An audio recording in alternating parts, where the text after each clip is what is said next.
கிறிஸ்துவின் வாழ்வு அவருடைய சரீரத்திலே வாழும்படியாக விளங்கும்படியாக இல்லை. கிறிஸ்துவின் வாழ்வு அவர்களுக்குள்ளேருந்து அவர் வாழ்வதாக இல்லை. ஸ்தோத்திரம். ஆவிக்குரிய சபைக்கு போகிறேன், அந்நிய பாஷை பேசுகிறேன், மணிக்கணக்கில் ஜெபம் பண்ணுறேன், சனிக்கிழமையான ஃபாஸ்டிங், வெள்ளிக்கிழமையான ஃபாஸ்டிங். ஆனால் நான் யூதனாக இருக்கிறேன், நான் கிரேக்கனாக இருக்கிறேன், நான் அடிமையாக தான் இருக்கிறேன், நான் சுயாதீனாக தான் இருக்கிறேன், நான் ஆணாக இருக்கிறேன், நான் பெண்ணாக இருக்கிறேன். என்ன மாறிச்சு? ஸ்தோத்திரம். அப்போ ஞானஸ்நானம் எடுத்த பின்பும் யூதனாக இருப்பான், கிரேக்கனாக இருப்பான். இயேசுவை அறிய விடாதபடி முக்காடாக இருக்கிறது. இயேசுவின் வாழ்வு இந்த சாவுக்குரிய உடலிலே பிரேஸ் காட் வெளிப்பாடாக இல்லை. ஸ்தோத்திரம். கிறிஸ்து எனக்குள் வாழுகிறார். அந்த வாழ்க்கையில் ரட்சிக்கப்பட்டிருக்கிறேன், அபிஷேகம் பெற்றிருக்கிறேன், ஞானஸ்நானத்தில் இருக்கிறேன், வேறுபட்ட ஜீவியம் செய்கிறேன், ரிமூவ் பண்ணிட்டேன், எல்லாத்தையும் ரிமூவ் பண்ணிட்டேன், ஆவிக்குரிய சபைக்கு போகிறேன், அவ்வளோதான். இதுக்கு மேலே என்னப்பா தெரிஞ்சுது? இதுக்கு மேலே ஒன்றுமே இல்லை.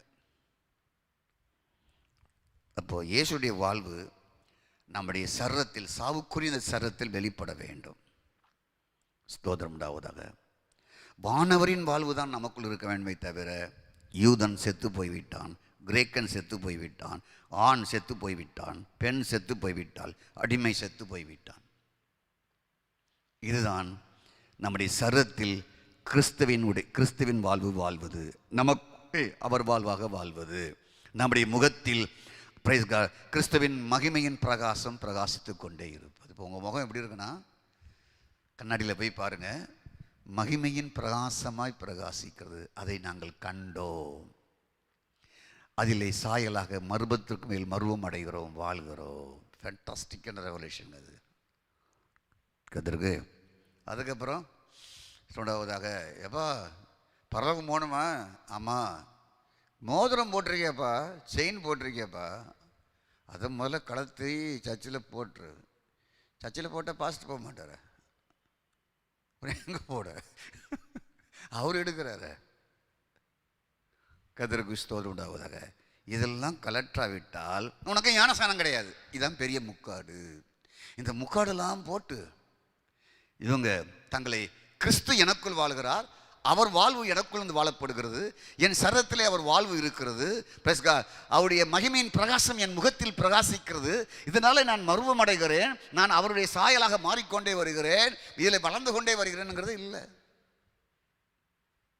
ஞானஸ்நானம் எடுத்தாச்சு, யூதனாக தான் இருக்கிறான், இப்போ நகையும் கலத்தியாச்சு, இல்லாட்டா ஞானஸ்நானம் கொடுக்க மாட்டார.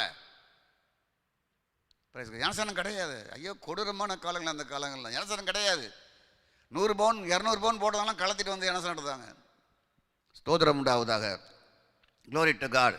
எப்போ நீ பரவம் போகணுமா? ஆமாம், பிரைஸ் காட். அப்படின்னா ஞானஸ்நானம் எடுக்கணும், இதெல்லாம் கலத்தினா தான் நான் கொடுப்பேன், நான் நகை போட்டவங்களும் கொடுக்க மாட்டேன். அதெல்லாம் அடம்பிடிச்ச பிசாசுகள், கொடுக்க மாட்டேங்கிறது. இதெல்லாம் பெரிய முக்காடு, யூதனை போல ஒரு பெரிய முக்காடுகள் இதெல்லாம். கர்த்தருக்கு ஸ்தோத்திரம். இது 2வது முக்காடு. 3வது, இந்த பெரிய ஹை லெவலில் இருக்கிறவங்க, கோடிகளுக்கு சொந்தமாக இருக்கிறவங்க, நிறைய நகை போட்டவங்க, பட்டுப்படை வாழ்ந்தவங்க, காரில் வர்றவங்க, வசதியாக வாழ்கிறவங்க, நல்ல ட்ரெஸ் போட்டு வரக்கூடாது. ஐயே ட்ரெஸ் எல்லாம் போட்டு வந்தால் உனக்கு கம்மியும் கிடையாது, நீ வெளில தான் கொடுக்கணும். ஒன்றும் இல்லாமல் வந்துடும். இவங்க எல்லாமே ரிச்சஸாக வாழ்ந்துருப்போம், பன்னீர் வீடாக இருக்கும்.